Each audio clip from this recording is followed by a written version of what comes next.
Okay, yes, we are bored. We're all bored now.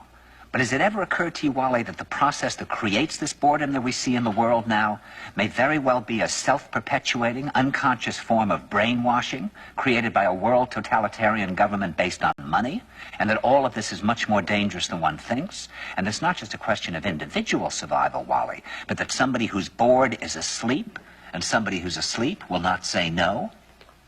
See, I keep meeting these people. I mean, just a few days ago, I met this man whom I greatly admire. He's a Swedish physicist, Gustav Bjornstrand, and he told me that he no longer watches television, he doesn't read newspapers, and he doesn't read magazines. He's completely cut them out of his life because he really does feel that we're living in some kind of Orwellian nightmare now, and that everything that you hear now contributes to turning you into a robot. And when I was at Findhorn, I met this extraordinary English tree expert who had devoted his life to saving trees. He just got back from Washington, lobbying to save the redwoods. He's 84 years old. He always travels with a backpack because he never knows where he's going to be tomorrow. And when I met him at Findhorn, he said to me, "Where are you from?" And I said, "New York." He said, "New York, yes, that's a very interesting place. Do you know a lot of New Yorkers who keep talking about the fact that they want to leave but never do?" And I said, "Oh, yes." And he said, "Why do you think they don't leave?"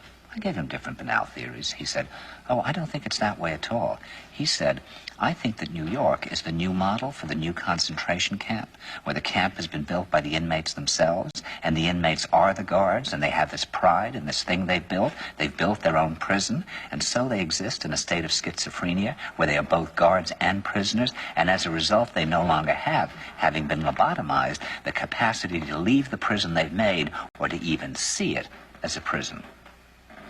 And then he went into his pocket and he took out a seed for a tree and he said, "This is a pine tree." He put it in my hand and he said, "Escape before it's too late."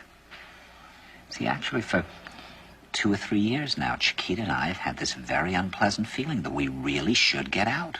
And we really should feel like Jews in Germany in the late 30s. Get out of here. Of course, the problem is where to go, because it seems quite obvious that the whole world is going in the same direction.